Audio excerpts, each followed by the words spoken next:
Buenas tardes. En nombre de la Fundación Fernando Buesa Blanco, es una satisfacción el que estemos tantos amigos y amigas aquí reunidos en esta tarde para presentar la primera obra literaria, la primera novela de nuestro también amigo Emilio Alfaro. Decía Chema Portillo, ahora al saludar a Jorge Jiménez, que estaba muy satisfecho de saludar a un editor porque cada vez quedan menos, ¿no? Y vamos a rendir pleitesía a esta circunstancia y lo primero que vamos a hacer es darle la palabra al editor de Alberdania, a Jorge Jiménez, para que nos dirija unas palabras y a partir de ahí arrancaremos ya con más formalidad lo que hace al acto. Adelante, Jorge, cuando quieras. Sí, ahora sí, ¿no?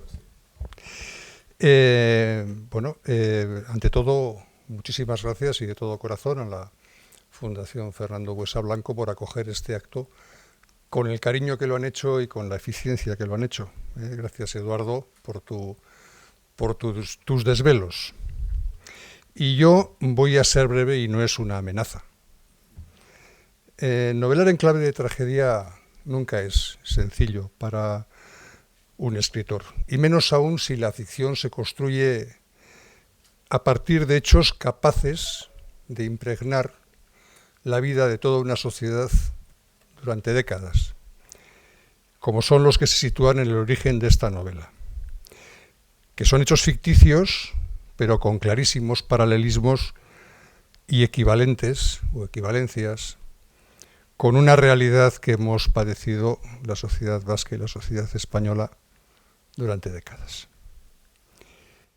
Tampoco es una tarea en absoluto sencilla para un escritor abordar la dimensión moral de un relato en el que los personajes han de reconstruir sus vidas sobre el que probablemente sea el más inmoral de los actos, que es el asesinato. Más aún si se trata de un asesinato teñido con tintes ideológicos que arranca de la defensa de un bien pretendidamente superior al del derecho a la vida. Y Emilio Alfaro se ha atrevido a construir esa ficción moral a partir de esos materiales conflictivos. Y si lo ha conseguido ha sido porque ha acertado en algo difícil, saber combinar dos elementos. Por una parte, su ingente información que ha ido atesorando a lo largo de décadas de trabajo profesional en el mundo de la comunicación, su profundo conocimiento sobre el terror, sus victimarios, sus víctimas y sus secuelas. Y ha combinado eso con una ductilidad narrativa que es asombrosa en una primera novela. Matar a Mar es tanto una novela de peripecias y de contextos como una novela de personajes. Su galería de personajes y de situaciones y su paisaje social son, en primer lugar, absolutamente verosímiles, lo cual es muy de agradecer, pero también son radicalmente humanos. Emilio huye de los arquetipos, no existen arquetipos en su novela. Lo que hay son deseos de imponerse a la fatalidad. También hay ansia de redención, hay valor y cobardía a dosis iguales, torpeza y delicadeza en los mismos corazones, en los mismos personajes. La tragedia en esta ficción termina por imponer su ley eterna, pero sin embargo el lector, a pesar de todo, puede terminar creyendo en la posibilidad de la narración. Os dejo con la mesa, que seguramente tendrá muchísimas cosas que explicar. Gracias.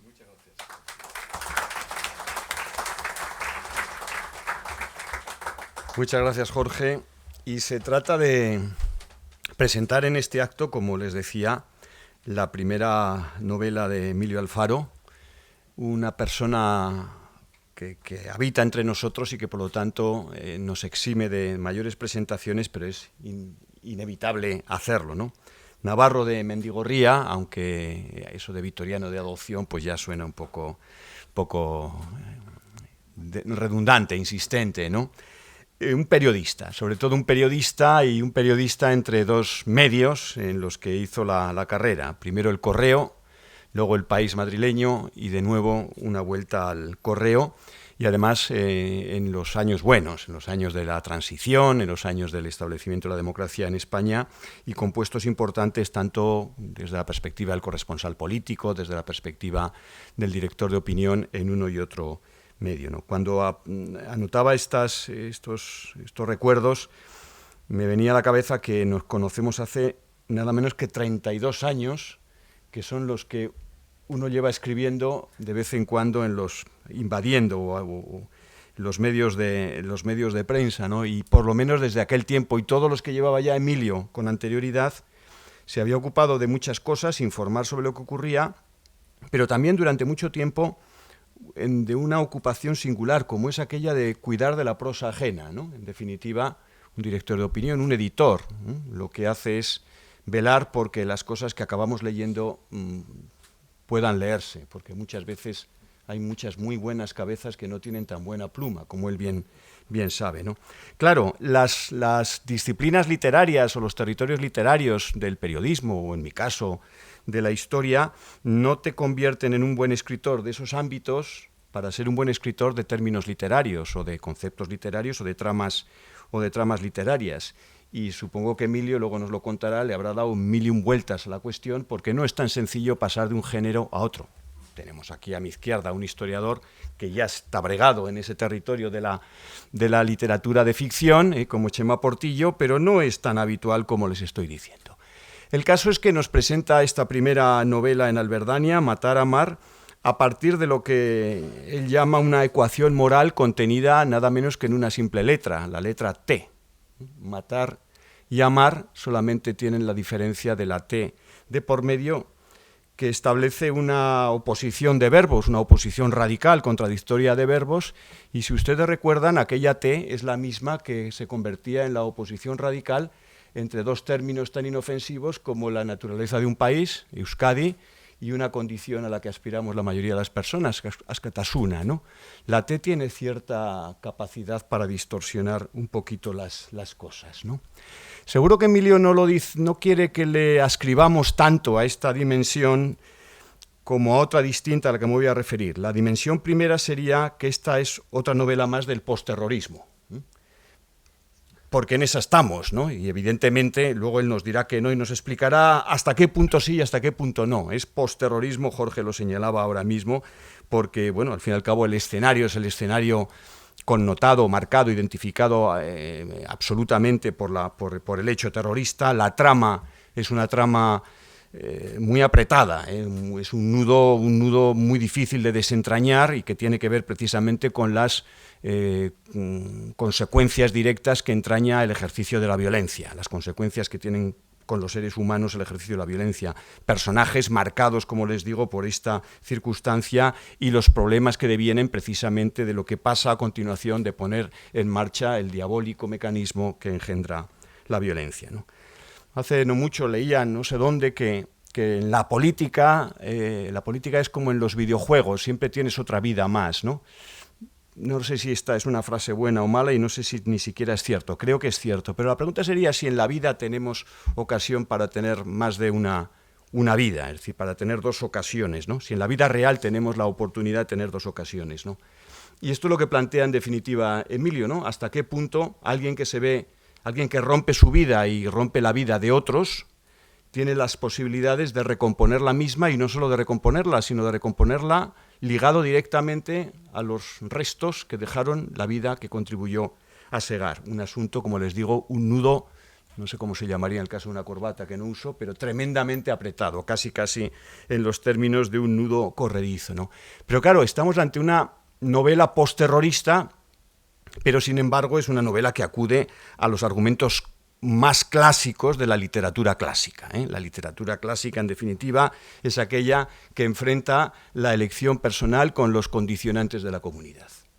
Y es muy interesante que esto se plantee en una sociedad tan terriblemente moderna como el País Vasco, que ha estado tremendamente condicionado en este hecho de la violencia terrorista por la circunstancia de que las personas se veían sometidas al dictat de una comunidad, como si estuviéramos viviendo precisamente en sociedades premodernas. Es un asunto realmente interesante, si acaso no es tremendamente trágico, ¿no? La madre en un momento dado dice, es que ¿dónde te crees que vives? ¿No? ¿Dónde te crees que vives? Una frase formidable para dejar bien claro que hay unos dioses, hay unos fantasmas de la comunidad, hay unos normas, unos criterios que establecen cuáles son los límites, el territorio de juego, el espacio de juego del individuo moderno. Pero se supone que el individuo moderno no tiene límites, o se los marca él mismo, ¿no? Bueno, un tema que puede dar de sí, ¿no? Y otro tema que da de sí es el asunto del arrepentimiento, perdón y otra posible nueva vida, ¿no? ¿Hasta qué punto esto es factible? ¿Hasta qué punto en la realidad esto se formula como tal? Y yo creo que una de los atractivos que tiene la novela de Emilio es que nos reproduce una situación en la que pone sobre la mesa cuáles son las posibilidades. No voy a hacer spoiler, ya verán ustedes qué pasa al final con las posibilidades. Pero siempre hay una pregunta en estos casos, y es hasta qué punto se puede hacer como si no hubiera tenido lugar un hecho determinante que condiciona por completo lo que va a ocurrir a continuación. Bueno, hay un montón de temas y argumentos que aquí se pueden plantear, y para eso lo que hemos traído ha sido pues dos sparring, ¿no? dos personas feroces que planteen desde su particular punto de vista pues cuál es un poco su criterio al respecto, y que en ese sentido pues sean capaces de generar el diálogo animador de la compra y lectura del libro que nos trae aquí esta tarde, ¿no? A mi derecha, a mi extrema derecha, con perdón, Raquel Ecenarro, periodista, sobre todo periodista de las dos orillas, como a ella le gusta decir, ¿no? Periodista de gabinete y periodista de los que van olfateando lo que está pasando por la calle, por la vida, ¿no? Y también yo me resisto a utilizar este término que ahora es tan común, eso de CEO, ¿no? Es decir, vamos a decir que jefa, o por lo menos la que manda más, ¿no? La que lleva el asunto de una empresa que se dedica a poner en pista, a poner en proyección las cosas que se hacen, y que se llama como ella misma, ¿no? R.E, ¿no? Qué cosa más sencilla. También directora, entre otras cosas, de un programa todavía reciente, Diálogos de Creación Literaria, que tiene la oportunidad de traer a gente que sí que se mueve en el ámbito de la literatura, de la ficción, ¿no? Y además, en su plano periodístico, pues tertuliana, y a mucha honra, además, como bien dice, ¿no? En los medios de tanto ITV como Radio Euskadi, como Crónica Vasca, que es lo que nos permite enlazar con, a mi extrema izquierda, también con perdón, Chema Portillo, historiador en este caso, también invasor de las lides periodísticas en Crónica Vasca cada semana, autor literario, un papel arrugado en la editorial Ikusager de nuestro siempre querido Ernesto Santolaya, pero sobre todo y ante todo un magnífico historiador, simplemente para dejarles ya sus dos últimos libros. Este hombre produce de dos en dos. Una historia atlántica de los orígenes de la nación y el Estado, España y las Españas en el siglo XIX, casi nada, en Alianza, y todavía a punto, metido ya en máquinas, una reedición comentada y crítica de la historia de la civilización española de Altamira, casi nada, ¿no? Bueno, pues entonces los dos van a terciar por el orden que queráis, y Emilio tendrá bien decir lo que quiera, y darse por aludido o lo que tenga a bien. Y luego hablaremos todos, si es posible, ¿vale? Venga, pues adelante, cuando queráis, los que queráis. Le doy yo. Bueno, gracias Antonio y buenas tardes a todos, ¿no? Finales de agosto, últimos días de agosto, ¿no? Y de repente uno, de vacaciones todavía, recibe una llamada: Raquel, soy Emilio Alfaro. Esto es un atraco. Bueno, Emilio, ¿qué pasa? ¿No? Don Emilio Alfaro, compañero periodista, no puede ser un mal atraco. He escrito mi primera novela y quiero que la presentes. ¿Puedo contar contigo? Sí. Yo no sabía ni qué contaba Emilio en la novela, pero fue un sí rotundo. Unas horas más tarde yo recibía el PDF con Matar a Mar, un PDF que en sus 300 largas páginas devoré y me sorprendió. me sorprendió y me dejó muchas incógnitas. La verdad es que, Antonio, lo has puesto de maravilla, ¿no? Lo primero que piensa uno es cómo hace la transición un periodista para llegar a ser novelista, para producir esa compleja primera novela. Y luego se mete en el argumento y empieza a retrotraerse en esas cosas que ha leído de una manera más reciente o menos reciente, y ve un poco paralelismos y ve un poco diferencias, ¿no? La verdad es que sí, para mí es un reto estar hoy aquí y hacerlo además desde la humildad ante esta mesa que se nos presenta. Para mí le ha tenido que ser un auténtico reto el trabajar esta novela desde el cariño e intentar además abstraerse de todo eso que algunos hemos vivido en este país y que no podemos obviar, evidentemente, ¿no? Vayan familiarizándose con dos nombres: Luque y Marisol. Luque y Marisol son los dos protagonistas de Matar a Mar, son los dos protagonistas de esta novela. Luque es el terrorista y Marisol es la coprotagonista y es una víctima del terrorismo, ¿no? Cómo encajan estos dos personajes y cómo evolucionan desde todos los ámbitos a lo largo de la trama es una forma maravillosa en la que Emilio lo ha contado. Yo ya se lo adelantaba a él y yo me lanzo ya directamente a la piscina, ¿no? Cuando yo termino la novela, que ya les adelanto, tiene un final abierto, no piensen que la novela tiene un final cerrado, no, y yo tampoco voy a hacer spoiler. A mí se me genera una duda, que no es metódica exactamente, ¿no? Yo pienso, Luque es el terrorista, Marisol es la víctima, y a lo largo de esas páginas yo acabo teniendo ciertas afinidades con este protagonista-antagonista, ¿no? Y yo tengo una pregunta para Emilio, ¿no? Estamos en este debate de a quién corresponde el relato, cómo se construye el relato, cómo estamos construyendo ese famoso relato entre todos y qué tenemos que hacer, ¿no? Y yo quiero preguntarle a Emilio si no tiene la misma sensación que yo de que de alguna manera está construyendo el relato de esa parte de Luque. Igual es una pregunta así para la primera. Sí. Entrando en materia. Le pasamos primero a Chema y luego contesta. Digo, para no dejarlo brillante. Está pidiendo medio minuto para pensar. Yo iba a pedir lo primero un cojín, porque soy más bajito que los demás y os veo a la primera fila, al resto ya no veo, ¿no? Y no sé si se me... Voy a poner así a ver si se me ve mejor. Pues yo estoy encantado de estar aquí para hablar de la primera novela del amigo Emilio Alfaro. Voy a comenzar de nuevo dándole las gracias al editor, a Jorge, por serlo y por continuar con esta labor que... yo estuve también de ese lado, Jorge, del lado de los... Cuando viví en México, trabajé de ese lado y conocí en carne propia lo pesados que podemos ser muchas veces los autores con nuestros textos que queremos ver publicados y queremos verlos publicados ya, y lo complicado empresarialmente y desde muchos puntos de vista que es sacar adelante un libro, ¿no? Desde que lo produce el autor hasta que el editor lo pone a la disposición del público, y es una labor que yo creo que es muy meritoria. Y quería empezar hablando también de Emilio, pero no a Emilio lo conocéis todos, sabéis lo que ha sido y lo que es, ¿no? Yo quería hablar de Emilio ahora aquí, porque cuando escribes una novela, un texto de ficción, cuando escribes una crónica periodística o un libro de historia, digamos que hay como por medio hay un oscuro biombo que te separa del objeto del que estás escribiendo, bueno, no del objeto, pero sí del público al que... Cuando escribes una novela, ese biombo ha desaparecido. Y entonces estás tú frente a lo que estás escribiendo, y lo que estás escribiendo es lo que de ti va a ver el público. Por si eso fuera poco striptease, tenemos la costumbre de presentar los libros trayéndonos al autor, que quizá a lo mejor, desde luego yo preferiría 1000 veces no estar que estar, ¿no? Porque, por eso me ha dicho que hablé yo primero, porque la sensación de exposición es muchísimo mayor y la tesitura en la que se ve el autor ante su público, yo creo que es realmente complicada. Ahora lo vamos a ver, ¿no? Con Emilio, ¿no? Pero mi experiencia por lo menos es que es complicada. Y es complicada porque el ejercicio de escritura, ante cuando uno escribe un texto como el que ha escrito Emilio, una novela, realmente requiere mucho de uno mismo o de una misma, requiere muchísimo.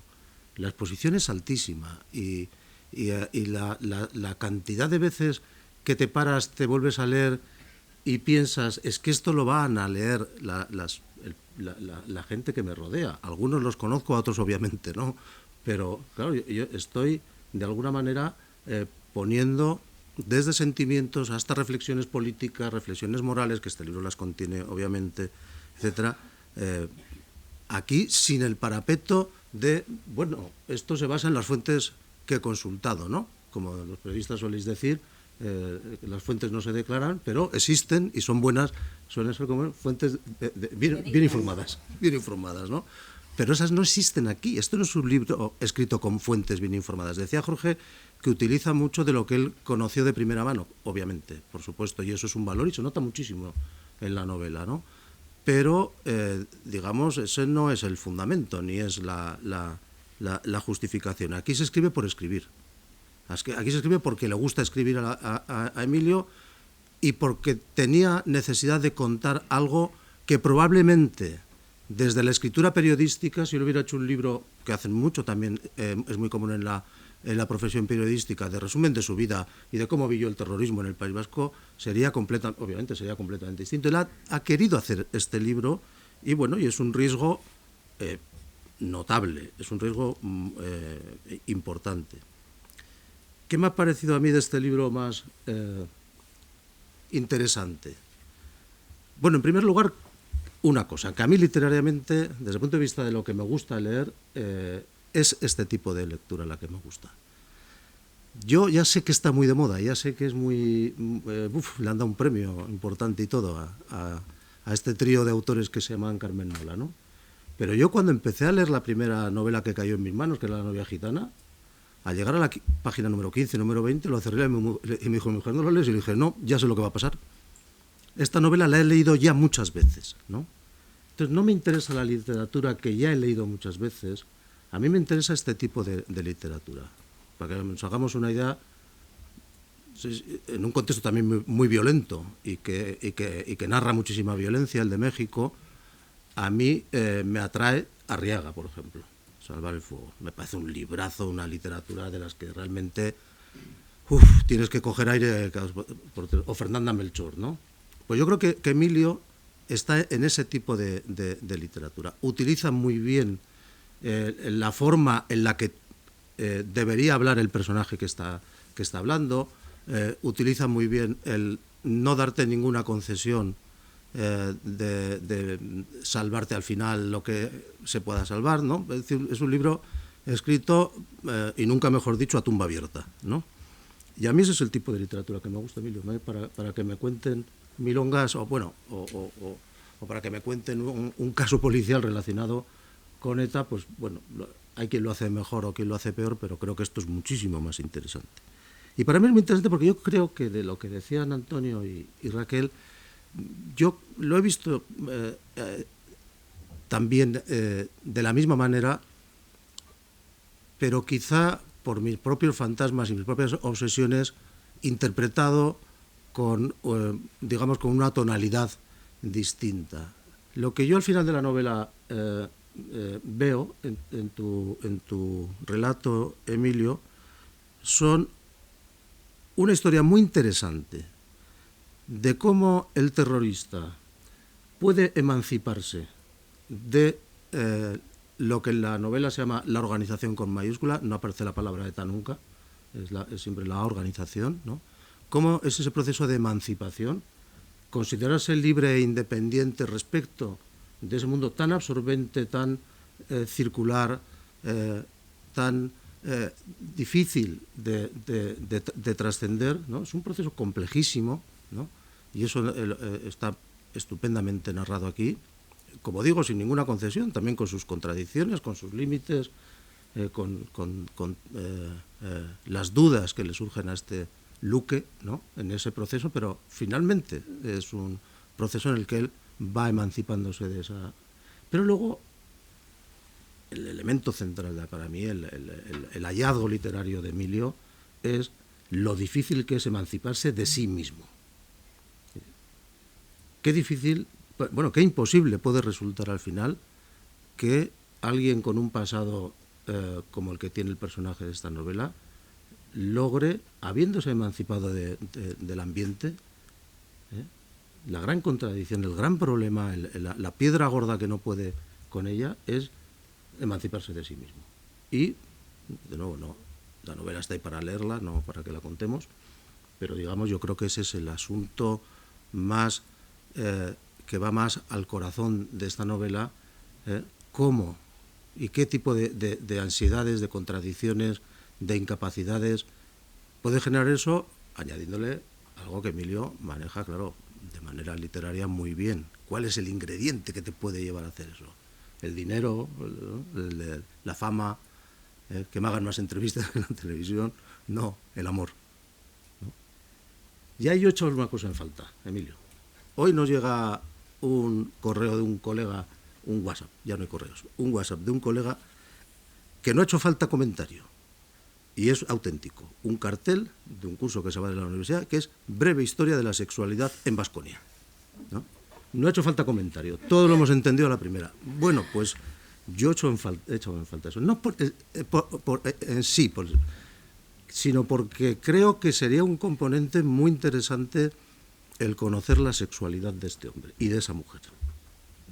Me parece, ¿eh? A mí personalmente me ha dejado la duda de cómo serían estos dos tipos en plena acción. Y qué consecuencias tendría para ellos, ¿no?, el conocerse también en ese ámbito, ¿no? Pero bueno, yo entiendo que también cuando uno escribe pone sus límites y ya está. Pero, en fin, yo creo que lo que decía antes, que lo importante es decir, esta doble emancipación tan traumática, tan compleja y tan bien narrada por Emilio, creo que justifican de largo. Esa tampoco es una novela excesivamente larga, ¿no? Es una muy estándar, ¿no? Y yo creo que bien aprovechadas, desde luego, las 300 y pico páginas. Emilio, Pues nada, aunque hay un par de escenas, sí, más o menos sí, picantes, sí, pero vamos, contenidas. en plan la tía Tula. Pero en plan Baskonia. Bueno, por alusiones. Bueno, ante todo, permitidme daros las gracias al editor, a los amables presentadores, a vosotros por acompañarme. Y bueno, tengo que decir que he descubierto que las presentaciones tienen dos cosas. Una, que ya sabía, que te encuentras con viejos amigos y amigas. Y la otra, en este caso desde la otra orilla, que te enteras de muchas cosas que al escribir la novela no te habías dado cuenta. Entonces, planteando o intentando contestar alguna de las cosas que se ha dicho, primero tengo que decir que esta es mi primera novela, como es evidente, que la he escrito con un enorme respeto a la literatura, con mucha humildad y, como ha dicho Chema, con muchísimas dudas. El único bagaje que tenía era el periodismo, el ejercicio del periodismo durante muchos años, pero que a estos efectos no sirve mucho, y la faceta de lector de literatura de ficción, que esa me ha acompañado pues toda mi vida, ¿no?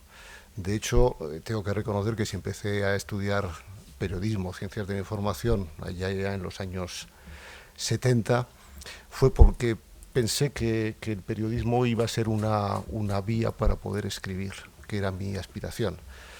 ¿Qué pasa? Que pisas una redacción, empiezas a oler a tinta entonces, ves eso de lo que es la actualidad, las noticias, el ponerlas en papel, verlas al día siguiente en el periódico, y te invade, ¿no? Te sumerges en ella, y es lo que me pasó, que me metí ahí y ya no salí, ¿no? Y aunque siempre tenía la pulsión de escribir, la verdad es que no encontraba el tiempo, ¿no? Como os decía, el periodismo es muy absorbente. En mi caso, pues he metido muchas horas. Encima he trabajado casi toda mi vida en Bilbao, viviendo en Vitoria. Y aparte de las 10 horas de trabajo, pues tenía 2 más de desplazamiento. Que ahora, pensando, sí me he dado cuenta de que me servía para darle a la cabeza. No para escribir, pero sí para darle a la cabeza, ¿no? Y de hecho yo creo que la idea germinal de esta novela debió surgir en alguno de estos viajes por Altuve, porque era una idea un poco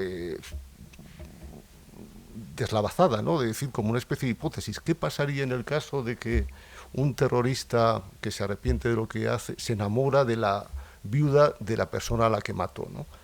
Pero bueno, quedó ahí en la cabeza, y ya luego cuando me jubilé, pues dije, bueno, ahora no tienes ya excusa para hacer lo que has estado esperando 40 y tantos años, ¿no? Y bueno, tuve que optar, es decir, ¿por dónde empiezo? Tenía varias ideas. Tengo que decir que le he dicho a unos amigos que esta no era la que quería abordar en primer lugar, pero sí tengo que reconocer que estaban saliendo obras, había salido Patria, estaban saliendo series, estaba tal, y vi que si no la abordaba en estos momentos, quizá dentro de 2 o 3 años, por aburrimiento, porque me había embarcado ya en la siguiente, etcétera, etcétera, pues igual no la abordaba, ¿no? Y dije, pues bueno, me voy a meter a ella, ¿no? Y bueno, y he descubierto eso, que es complicado, el periodismo, vengo a decir que es como una especie de piscina, ¿no? Es decir, que sabes cuáles son los márgenes, pues la profundidad del agua, la temperatura, la escalerilla para salirte. Pero claro, la literatura, por mucho que hayas leído, es como meterte en un mar abierto, ¿no? Ahí te metes a la playa, empiezas a navegar, pierdes de vista en la costa, no ves ningún faro, las corrientes te arrastran y vas un poco tanteando a ver qué haces, ¿no? Contestando un poco a lo que decía Chema, ¿no? Pues muchas veces cuando escribes la mayor duda que tienes es si aguanta. Si lo que estás escribiendo aguanta, si se sostiene, si es coherente, si es creíble, si no entra en contradicciones. Y ahí pues tienes el apoyo de los amigos que le dices, oye, echa un vistazo a esto, y bueno, tal. Alguno te dice, uy, ¿en qué lío te estás metiendo? O te vas a meter, como me dijo alguien, ¿no? Cuando le conté la síntesis un poco de la historia, ¿no? Y bueno, y al final, poco a poco, ves que la cosa va cobrando forma, y bueno, y al final luego viene la otra tarea, que es la más dificultosa, es encontrar un editor. Pero bueno, de eso podremos hablar en otro momento, ¿no? Y luego, contestando a Raquel, lo de si es un relato de parte, ¿no? A la hora de desarrollar esa idea germinal que os he contado,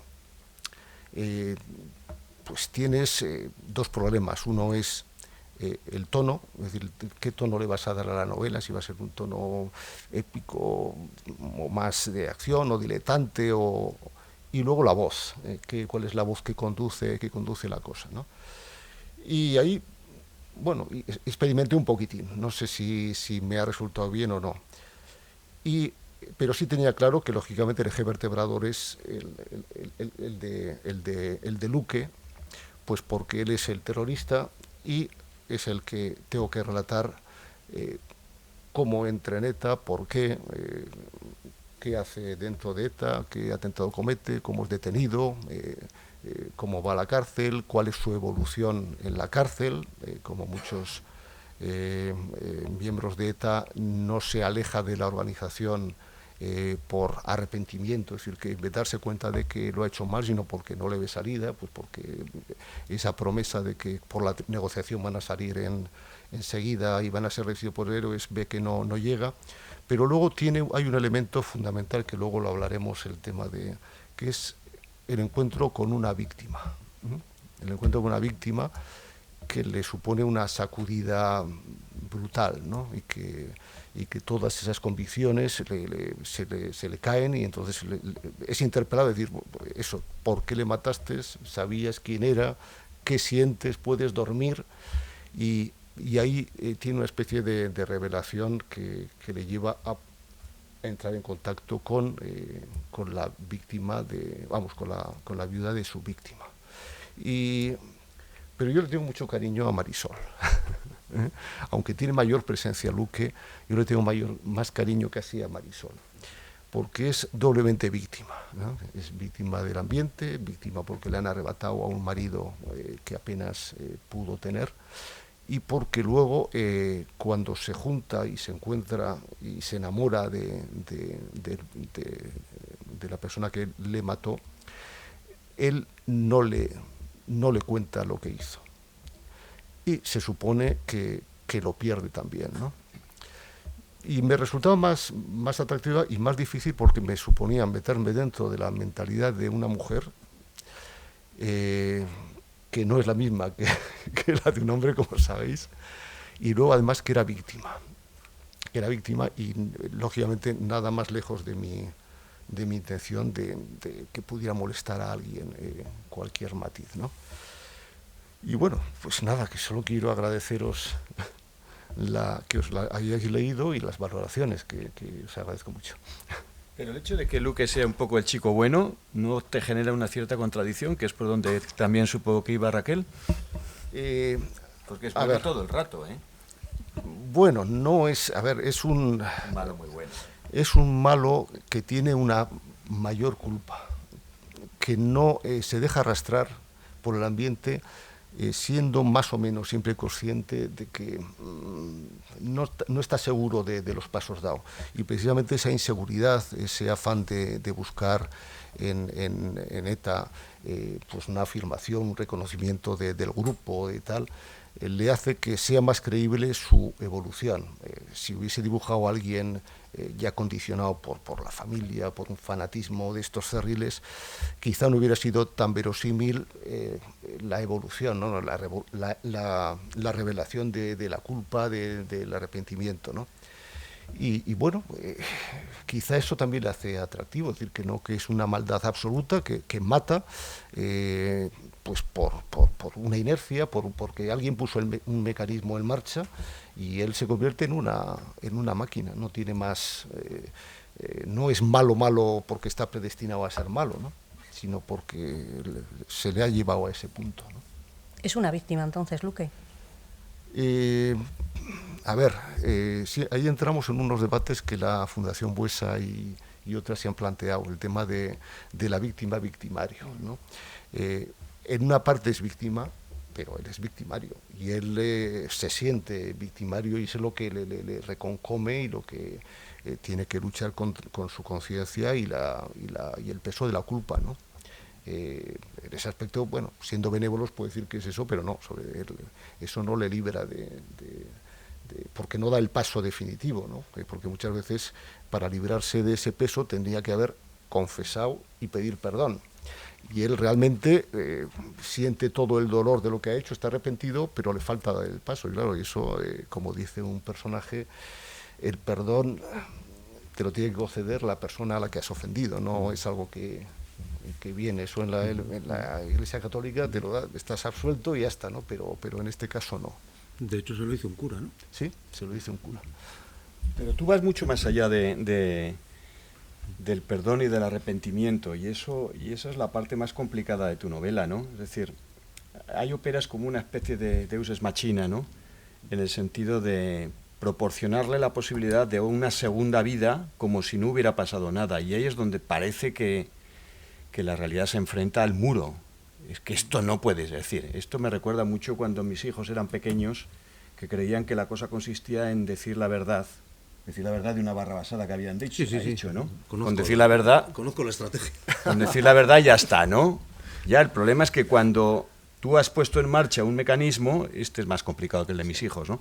Cuando has puesto en marcha un mecanismo, las cosas la han cambiado por completo y tus posibilidades de recomponer esa situación son las que son. Es decir, claro, él trata, al final ya veremos si lo desarrolla o no, el perdón de Marisol, pero no solo está buscando el perdón de Marisol, está buscando una suerte de reemplazo, que eso ya son palabras mayores. Por eso el nudo de tu corbata literaria es tan, no sé si esto será Windsor o qué será, que yo no he usado nunca, tan apretado, ¿no? Tan difícil de desentrañar y en ese sentido tan coercitivo en cuanto al posible final, ¿no?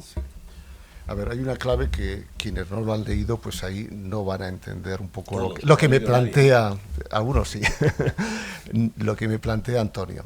Claro, él se arrepiente, tiene la voluntad de pedir perdón, pero no llega a dar el paso porque se enamora, hay una especie de flechazo o de deslumbramiento y no llega a dar el paso.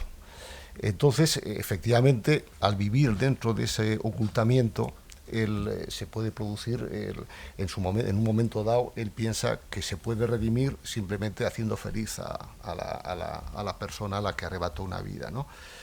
Pero al mismo tiempo, esto dura un tiempo, no puede perdurar, ¿no? Pero luego, cuando le viene otra vez los remordimientos, pasa eso, que él piensa, hoy soy un jeta que estoy suplantando, en la cama y en la relación a la persona a la que maté, y bueno, así no puede estar, ¿no? Y ese es un poco el nudo gordiano que no termina de desatar nuestro amigo Luque. Yo por eso lo veo un poco como una emancipación de sí mismo que se le complica extraordinariamente, porque claro, llegar a emanciparse de sí mismo sería no llegar quizá a concebir tengo derecho a una nueva vida como si nada hubiera pasado, sino más bien tengo derecho a una nueva vida teniendo en cuenta lo que ha pasado y haciendo cuentas con lo que ha ocurrido, ¿no? Lo difícil es hacer las cuentas con lo que ha ocurrido. Es lo que realmente a él le cuesta, pues hasta el final de la novela, ¿no? Hasta el final de su historia le cuesta realmente eso. Lo otro, emanciparse de la organización es un proceso que tú le dedicas mucho espacio, es complejo, es largo, es muy sincera también, como decías tú. Es decir, en principio es por pura conveniencia, ¿no? Luego ya llegarán otras reflexiones, pero en principio es porque se va más fácil a la calle por esa vía que por la vía de los héroes que están todavía reivindicándolo todo, ¿no? Pero es al final, digamos, que se cumple. La otra es la realmente complicada, ¿no? Y luego, claro, yo quería también resaltar, Emilio, que hay personajes en esta narración tuya que son también muy relevantes en la estructura de la novela, ¿no? El abogado de él el Xavi es el mal en persona, ¿no? ¿No? Yo no hacía más que pensar en la abogada esta Zabaleta, ¿no? Que además pudo experimentar finalmente los dos lados de la mesa, porque también acabó ella siendo finalmente encarcelada, pero digamos es como un trasunto de todos estos abogados, ¿no? Y es importante porque tú lo has dicho bien, es víctima, este Luque, bueno, es un víctima sin ningún tipo de duda, pero tu texto tiene un gran valor, tu narración tiene un gran valor en hacernos ver que estos individuos, él y Laia y el Aingeru, ¿no? Son realmente los ejecutores, los que hacen el mal, pero en ese mundo hay un enjambre alrededor que provoca el mal y que sostiene el mal, ¿no? El abogado eso lo clava, ese tipo de personaje, ¿no? Lo clava. Y otra pregunta que te iba a hacer, ¿no? Aparte de este abogado, si es un abogado, ¿de dónde sale? ¿No creéis que al final la literatura está reconstruyendo nuestros estereotipos, o sea, no, estereotipos en el buen sentido de la palabra, es decir, el tipo ideal o los tipos ideales que podemos acabar teniendo de terroristas, de las gentes que anduvieron alrededor de esto, ¿no? Yo ya casi cuando pienso en un terrorista a veces pienso en el de Patria, a veces pienso en el tuyo, ¿no? Entonces, yo no sé si esta reconstrucción están bien hechas, son creíbles, son solventes, pero a mí por lo menos me lleva a la reflexión de que aquello fue tal miseria, tan miserable, tan mierda, que incluso literalmente lo tenéis que dar un poquito de vuelo, porque si no aquello es de escribir a cuatro, ¿no? Bueno, cuatro no, unos cuantos más, pero de un valor y de una densidad tan poquita cosa que casi no aguantan 7 páginas, ¿no? Sí. Bueno, tengo que decir que, como ha comentado, la novela es ficción absoluta, es decir, que el núcleo de la novela es un poco extremo, ¿no? No creo que se haya producido en ningún caso ese esa historia de un terrorista arrepentido, sinceramente, que llegue a enamorarse, a convivir con su víctima directa. Pero, lógicamente, a la hora de armar esa trama, esa narración, pues tienes que hacerla verosímil. Entonces tienes que tirar de personajes, de episodios, de escenas. ¿De dónde la sacas? Pues de lo que has leído, de lo que has conocido, de lo que has vivido. Y ahí tengo que reconocer, no me he documentado expresamente para esta novela. Eso es así. Solamente tuve que consultar para no perderme en el espacio temporal en el que transcurre, para no columpiarme, que encajaran los hechos, ¿no? Pero sí, soy deudor de muchas crónicas periodísticas, de libros que hemos leído sobre la cosa. Soy deudor de Florencio Domínguez, que es el que más sabe sobre el tema y el que te ha contado cómo la vida dentro de ETA, cómo era la captación, y lógicamente, como decía, para darle credibilidad al relato, pues lo vas poniendo como esto, ¿no? Y ahí entra, por ejemplo, Xavi, que es el abogado, que bueno, es el abogado, no es el abogado técnico, es el abogado político, que lo que trata es que no se descubra, que no se desmande cuando ve que tiene dudas, y que al final casi le da una larga diciendo, bueno, todos vienen nuevos tiempos y todos tendremos que convivir con esto, ¿no? Y luego hay otros personajes como el captador, le llama el Cejas, que viene a ser ese personaje turbio, que se sabía que estaba manejando la Cale Borroca, la captación y tal, pero que siempre salía libre de polvo y paja y nunca le pasaba nada, ¿no? Y luego hay otros personajes y otras escenas, ¿no? También me han preguntado por eso, por qué no pongo ETA y hablo de la organización. Es decir, en esto no soy nada original, creo que se ha utilizado en otras novelas o en otras creaciones, y tampoco defino claramente los espacios físicos, ¿no? La topografía de la novela. Los pueblos, las localidades de donde son Luque y Marisol son nombres ficticios. Hablo de la capital cuando me estoy refiriendo a San Sebastián, y capital con K mayúscula. Y lo que quería con ese pequeño recurso es simplemente que el lector no buscara pistas o temas de actualidad, sino que centrase su mirada en lo que se le estaba contando, en los personajes y en el núcleo un poco moral de su historia, ¿no? Hay otro personaje que a mí me parece absolutamente clave. Tiene muy pocas líneas, pero igual que el abogado se hace odioso desde las 3 primeras palabras, al sacerdote tienes que quererle sí o sí, ¿no? Entonces me parece que en muy poquito espacio, como digo, tiene un papel estelar y que desde luego vehicula el resto de la novela prácticamente hasta el final. Eso por un lado. Y luego has hablado del enamoramiento de Luque como una excusa para alimentar la cobardía. Nos puede quedar la duda de si en enamoramiento no habría sido un cobarde Luque, porque Luque es un cobarde per se. ¿Te refieres al cura de la prisión? Sí, al cura de la prisión. Sí. Sí, bueno, es un cura un poco atípico, es un cura casi obrero, moderno. Obrero carcelario, ¿no? Obrero posconciliar, ¿no? Y su entrada ahí es lo he metido simplemente para darle una salida a Luque a sus dudas. Lógicamente él se debate también en el interés, es decir, quiere sacudirse el peso de ese crimen, pero no quiere asumir las consecuencias de ese crimen. Si lo confiesa, pues podía ir directamente al juez, oiga, mire, este crimen quedó impune, yo fui el autor junto con otros compañeros, o simplemente fui yo, ¿no? Pero claro, eso, después de estar unos años en la cárcel, sabe que le supone otros tantos años en la cárcel, ¿no? Y él no se siente con fuerzas egoístamente para estar ahí, ¿no? Y por eso trata de buscar un alivio primero con el subdirector de la cárcel en la que está, y luego con el subdirector le dice, oye, este tema me supera, habla igual con el cura a ver qué te dice, ¿no? Y el cura lo que le dice que tampoco hay alivio, que para él sería muy cómodo como cura decirle: has confesado y te has arrepentido, yo te absuelvo y tus pecados están... pero no te vas a sacudir de la culpa.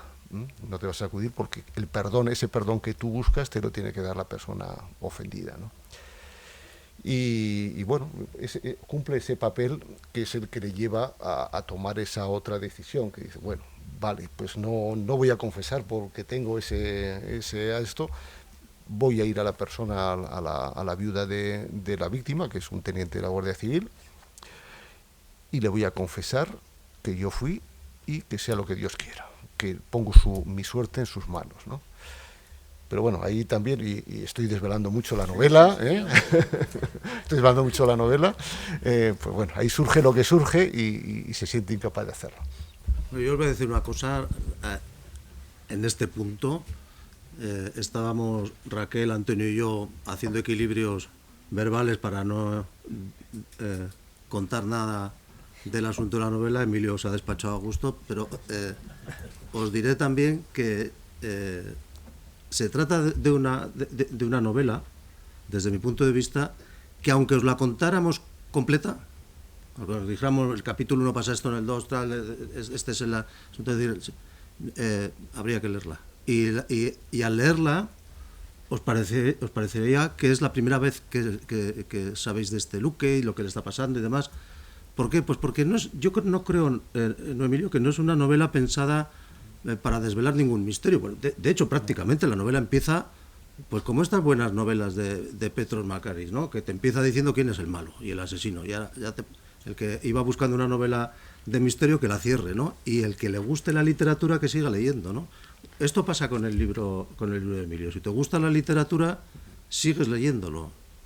Incluso yo creo que es un libro que podrías leer ahora y dentro de un año otra vez, porque lo bueno de este libro no es tanto este es el esqueleto, ¿no? Lo que ha contado Emilio. Lo bueno de este libro son los músculos y los intestinos y las arterias y todo lo que le pega a ese esqueleto, ¿no? Que son cosas muy muy bien traídas, muy muy interesantes y desde luego muchas veces sorprendentes, ¿no? Como la decisión de Marisol de yo me quedo a vivir aquí, ¿no? O sea, yo no me voy fuera ni siquiera a la ciudad de enfrente, ¿no? Yo me quedo aquí y el que me tenga que mirar, que me mire, que haga lo que quiera, ¿no? Eso, en otras narraciones del monotema es al contrario, ¿no? Para recalcar la revictimización, ¿no? Sufrió un atentado, perdió la vida de un ser querido y además se tuvo que ir, ¿no? Pues está con dos pares de narices, dice: yo me quedo aquí, este es mi sitio y de aquí no me muevo, ¿no? Y aunque me arruinen el negocio, aquí estoy, ¿no? Y a mí eso me parece también un elemento importante. Bueno, como por cierto también, Emilio, por si quieres seguir desvelando, dices que le tienes especial cariño Jorge no quiere.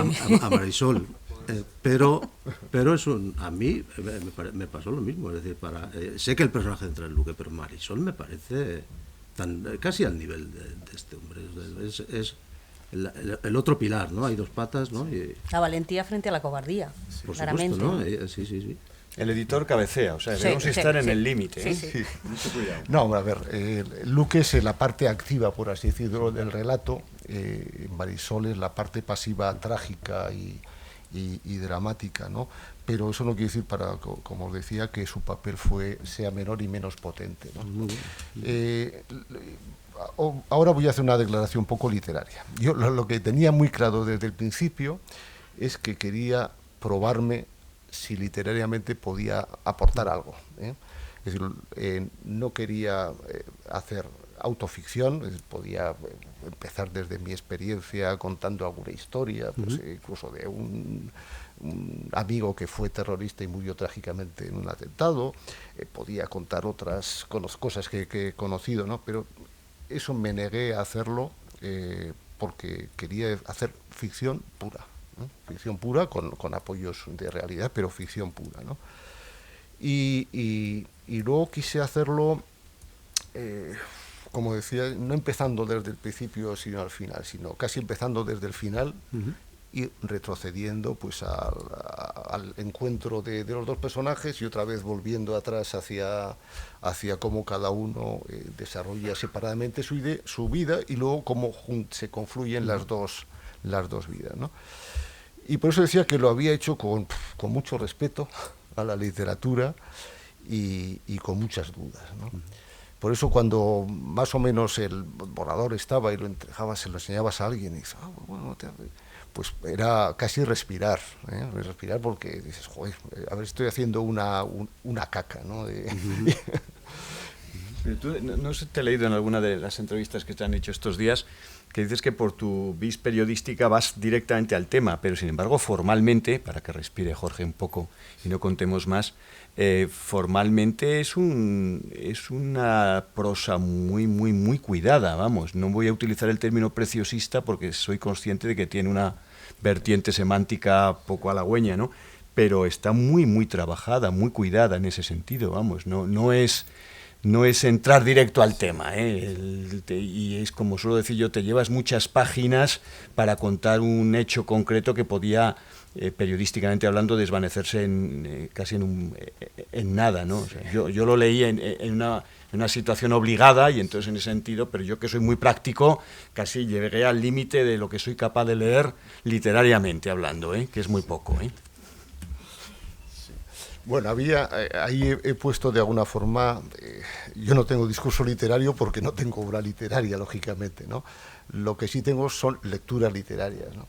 Y lo que he hecho es lo que a mí me gusta más o menos de la literatura. Es decir, me gusta que una novela esté bien contada, que tenga un lenguaje trabajado,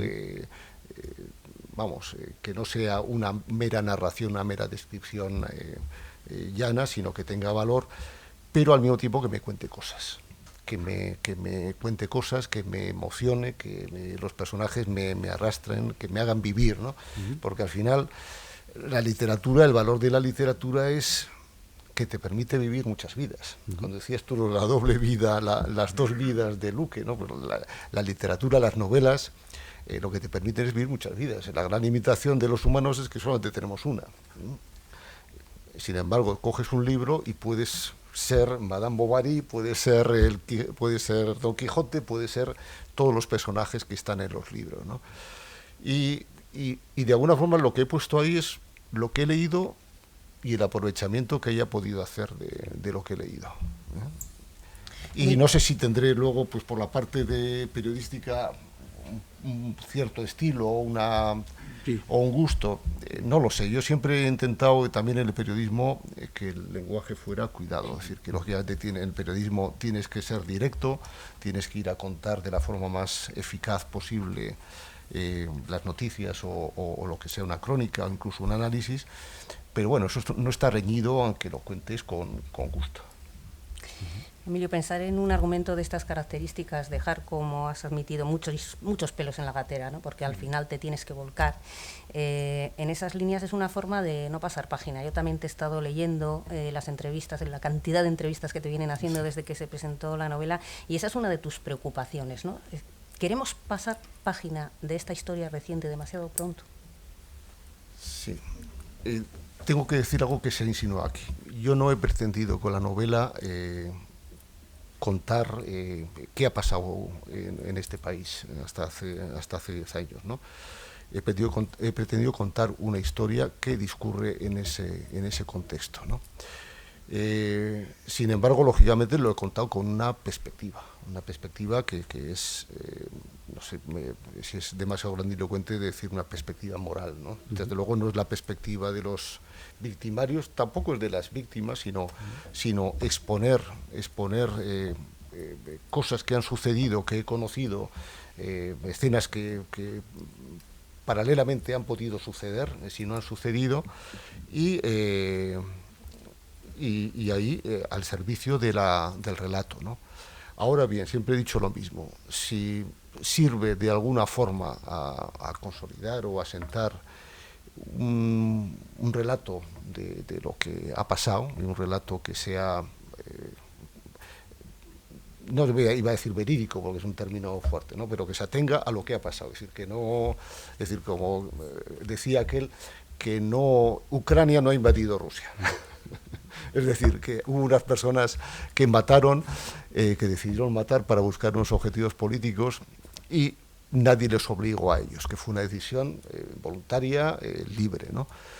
Y por eso decía que si sirve para asentar ese relato, pues me sentiré muy satisfecho. De hecho, casi me traiciono en la propia novela, porque dicho esto, que es así, que no lo he querido hacer, pues a la hora de hacer la dedicatoria, aparte de a mi mujer y a mi hija, me sentí obligado a dedicárselo a las víctimas, diciendo a todas aquellas personas que tanto han sufrido sin albergar una deseo de venganza, ¿no? Y bueno, es una contradicción. Sí, pero yo veo que ya ahora es cuando tiene que empezar la presentación, porque ya ha calentado motores y ya... Nada, una cuestión nada más. No. Primero, una cuestión importante. Empezaste tu anterior intervención diciendo voy a hacer una declaración poco literaria. Yo creo que es la más literaria que has hecho desde que nos estás hablando durante este tiempo de tu texto. Yo creo que esa es la actitud literaria, precisamente. Yo quería contar algo, no quería utilizar lo que he utilizado durante decenios, que es la crónica, y podía haberlo hecho. Podías haber contado cualquiera de los casos que nos has mencionado que conoces personalmente. Yo quería contar una historia de ficción. Yo creo que esa es realmente la actitud literaria. Desde ahí surge la literatura. La literatura no puede surgir al contrario. Tiene que surgir desde esa actitud que tú dices que tuviste pues, un buen día o a lo largo de tus viajes por Altuve para el trabajo, ¿no? Entonces, yo creo que eso es lo que realmente puede percibir el lector en tu libro. Y por eso, para tranquilidad del editor y para comunicárselo también al público que haya asistido a esta presentación, yo creo que precisamente eso es uno de los elementos que sostiene lo que antes dije. Aunque esta novela te la cuenten, cuando la lees descubres realmente lo que es. ¿Por qué? Porque tú has mantenido una actitud literaria muy decidida y muy firme desde el principio. Quiero contar una historia, es una historia de ficción, pero es una historia. No es un misterio, aquí no hay nada encerrado, ¿no? Es una historia que transcurre en el tiempo, ¿no? Y eso se va descubriendo a lo largo de la lectura de la novela, y yo tengo la impresión de que cada uno de nosotros descubrirá ahí también alguna historia. Sí, me estáis descubriendo un montón de cosas. Suele ocurrir, ¿no? ¿Queréis que demos paso? Sí, claro. El pueblo soberano quiere formular alguna cuestión.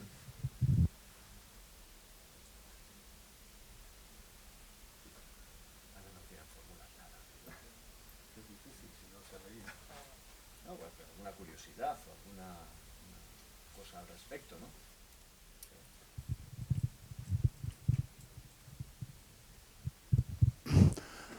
Hola, bueno, yo quería felicitarte, Emilio, porque aunque, bueno, contraríe un poco lo que tú mismo dices, creo que es una contribución muy valiosa al relato lo que has escrito, ¿no?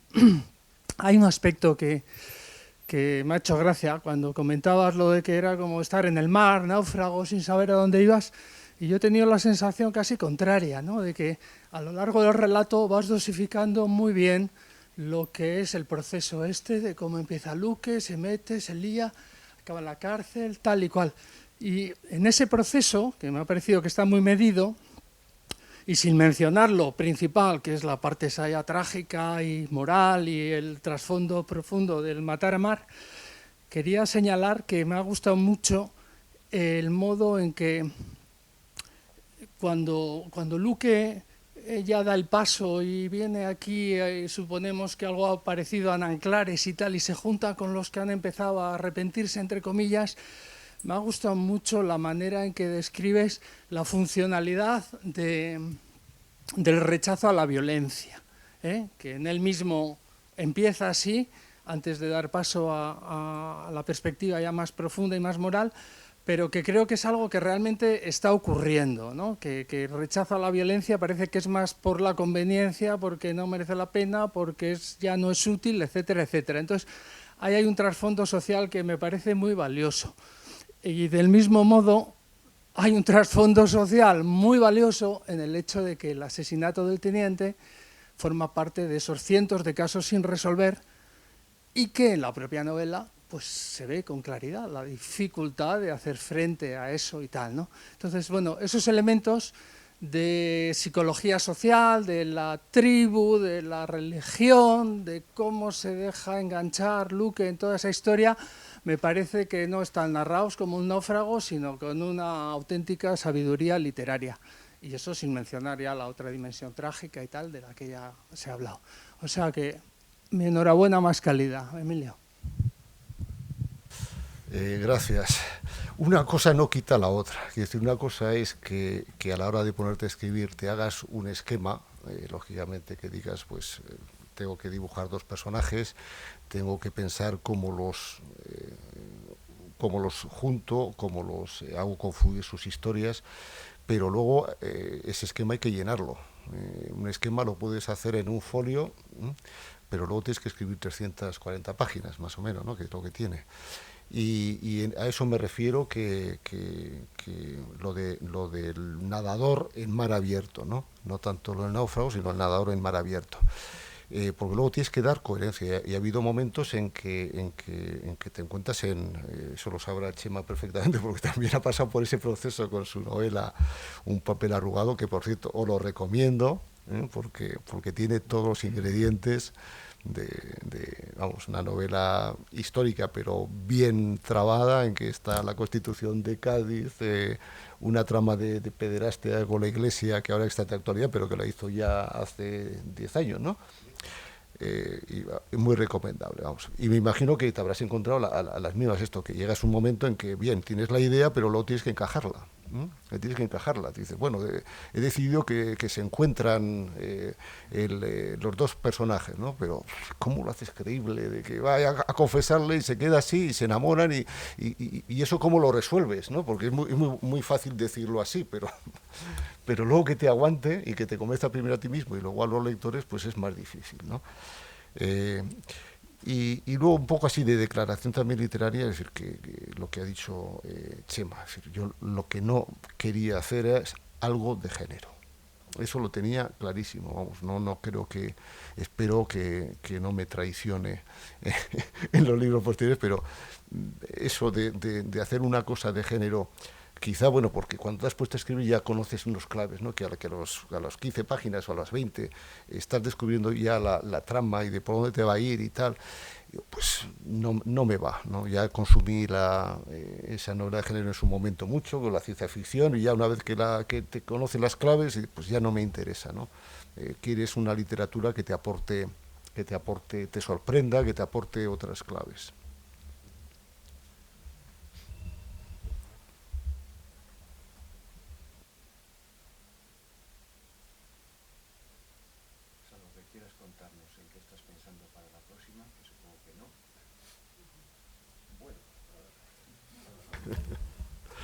No voy a hacer spoiler de la segunda. Os puedo decir que no tiene que ver absolutamente nada, ni en la temática, ni, bueno, el estilo, lógicamente no puedes prescindir de tu estilo, pero en la temática y en el ambiente no tiene nada que ver con esta. Y esta que estoy escribiendo es la que quería escribir en primer lugar, eso tengo que decirlo. Y bueno, igual he acertado no dejando de lado aquella primera idea, porque sí, tuve esa percepción de verdad, que sí, porque a veces hay un cierto cansancio, no tanto, aunque ciudadanamente digas, no, este tema no se puede olvidar, hay que evitar el olvido, pero cuando he estado casi no, 42 años sumergido en ese magma del terrorismo, tienes casi una especie de cansancio, ¿no? de dejarlo atrás, ¿no? Pero bueno, ha funcionado así, ha sido así y estoy satisfecho. Pues yo me alegro mucho, Emilio, de que digas que la próxima experiencia literaria tuya no va a tener nada que ver con el monotema, o con lo que era monotema hace unos años, porque sinceramente yo creo que fue como decía antes, algo tan miserable que incluso desde el punto de vista literario me da la impresión de que se está agotando ya. Es decir, de que no hay mucho más que rascar, ¿no? Podría uno plantearse otro tipo probablemente de historias que contar y demás, pero joder, que a mí me da esa sensación, ¿no? de que fue tan pobre aquello desde el punto de vista. Ni siquiera ellos son capaces de escribir su épica. Yo no conozco novelas, creaciones literarias desde el otro punto de vista moral, tuvo algún tipo de justificación, o como dice esta líder de Bildu, ¿no? Luego el relato depende del criterio moral de cada uno, ya, pero queremos conocer el tuyo, ¿no? Sí. Entonces, pero no hay una expresión literaria de ese criterio moral, nadie nos ha contado la épica de ETA desde su punto de vista, ¿no? Sí. Bueno, yo sí creo que hay bastantes historias en todo este tiempo, ¿no? El problema es cómo abordarlas literariamente. Bueno, desde el asesinato de Yoyes, claro, el problema es que si quieres hacer el asesinato de Yoyes en plan reportaje, intentando, pues efectivamente es limitado, pero si le quitas los personajes de carne y hueso y te planteas eso, alguien que llegó a ser tal, y las intrigas entre unos y otros, que puede haber otros tipos de celos, pues sí te puede dar casi, si no lo nombras, ¿no? O otras muchas historias que ha habido por ahí, ¿no? Pues lo de Perturo, o los 3 jóvenes gallegos que desaparecen, que ya tiene una película, vamos, y otras muchas historias. El otro día en un artículo en El Correo que escribía Gorka Angulo, pues contaba aquella de la viuda de una víctima que se tira por esto, teniendo 2 hijos, ¿no? Pues si intenta recrear ese proceso mental por el que llega a eso, puede dar lugar. El problema es, entiendo que es encontrar un poco el tono, ¿no? Y la voz en la que no sea una recreación de un hecho, ¿no? Sino que vuele de otra forma, ¿no? Pero yo creo que sí hay, y que es posible que haya, ¿no? Y no sé si igual son necesarias, ¿no? Porque sí, a nuestra generación y a la generación casi anterior y posterior, que lo han vivido directamente yo creo que tenemos más o menos anticuerpos y lo tenemos claro, ¿no? La que viene, la que nació en el umbral del 2000, que ahora tiene pues 22 años y que empezó a tener conocimiento cuando ETA ya había desaparecido, pues me imagino que le contemos lo que ha sido ETA le sonará como a algunos la guerra civil en su momento, ¿no? Y bueno, igual desde la ficción es una vía de acercamiento, ¿no? Y de pues sensibilización. Te diré, Emilio, que mi hija, que precisamente es del 2000, me preguntó el otro día que estaba leyendo en la tablet, ¿no? El PDF, le conté, le dije, pues un libro, y dice, ¿sobre qué? Si yo estaba concentrado, dije, sobre ETA. Entonces me quedé así y le dije, bueno, no es sobre ETA. Me dice, pues ¿sobre qué? Ya paré, le conté. Me dijo, pues mola, ¿eh? Buena pinta. O sea, que decir que este tipo de forma de narrar, como tú bien has dicho, yo no estoy contando la historia de lo que pasó. Yo ni siquiera estoy contando historias de ETA, ¿no? Estoy contando una historia que sucede en unos años donde el contexto estaba determinado por esto. A la generación esta de los millennials, pues, Jorge, hay que dirigir una campaña específica. Bueno, yo creo que está dicho ya casi todo lo que nos permitía el editor, sin desvelar la cosa, e incluso hasta algo más. Muchísimas gracias a Raquel y a Chema por haber cumplido sobradamente su papel, y muchísimas gracias a Emilio, y larga vida y mucha suerte a esta primera, ¿eh? Muchas gracias a todos.